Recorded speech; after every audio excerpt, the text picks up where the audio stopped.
The death toll from COVID continues to climb. 1.5 million workers filed for unemployment benefits in the last week. Most of the people who've gotten sick or died are people of color. More than 1.6 million have been infected, and the virus is still spreading.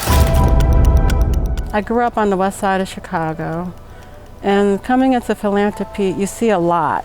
And the places where resources are concentrated are not always the places where the resources should go. The work on the ICRF really crystallized that for me. We really were able to make that visible to people and to present an opportunity for people to invest in those places in the future. When we first found out the disastrous effects of the pandemic, I think we didn't quite understand or fully take into account how bad it was. COVID is a public health crisis that was thrust upon all of us without any kind of guidance. It was a matter of life or death. It was a matter of having housing or not. It was a matter of being able to feed your family or not. These are people who help our food get to our tables, and yet we're not helping them get food to their own tables. And then all of a sudden it hit me. Oh my goodness, this is real. To avoid the loss of potentially tens of thousands of lives, we must enact an immediate stay-at-home order for the state of Illinois. I got a phone call from my brother. JB wants me to help him create a philanthropic effort to support people who are suffering from COVID, but I have no idea how we're going to do this.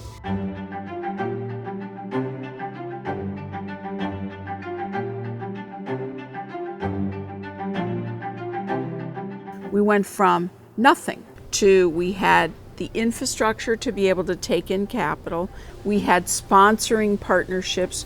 We had a website that was up and functioning. And what it told me is everybody wanted to help. Private philanthropy is important in a crisis like this because it is more nimble, it's more flexible, so it makes it easier to do what we needed to do, which was to get funds to people really quickly.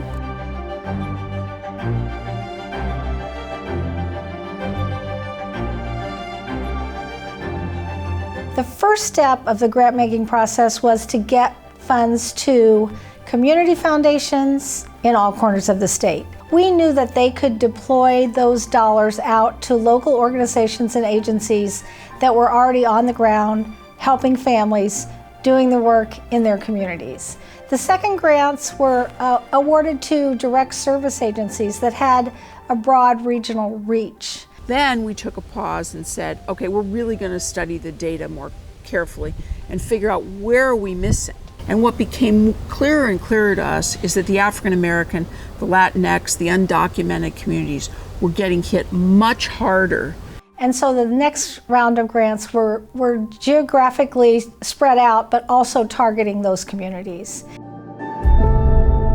When we had to pause, when everybody really felt traumatized by watching a murder on video in the middle of a pandemic. George Floyd was the, if you say 1-2 punch, COVID was 1 and George Floyd was the 2, in thinking about not just highlighting, but what's our commitment to these issues. And so that made our work even more important because we wanted to make sure that we were distributing the funds in a way that was equitable and fair.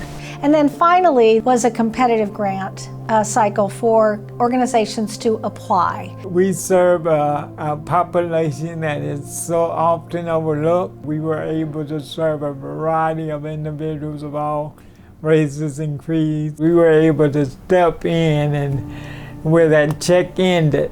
These funds will allow us now to open our doors, keeping young people and their families engaged and offering opportunities for hope for the community. We get phone calls from all over Illinois and they said, I need services, I need food, I need to pay my utilities, I'm behind on rent, and it's how we can provide those services, it's how we can help. We are a very big state, and in order to be innovative, we had to get people from all across the state together. When you're doing something at a statewide level, it's really hard to know what's needed for different communities. But if you have partners on the ground who can actually help you understand where you can pinpoint the greatest needs, then I think you can make a big difference.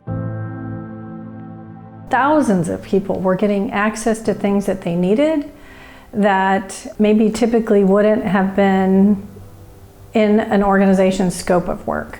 Private philanthropy is critical in a crisis like this because it can move much faster than the government can, and it can be more targeted in how it distributes those monies without having to go through the full political process.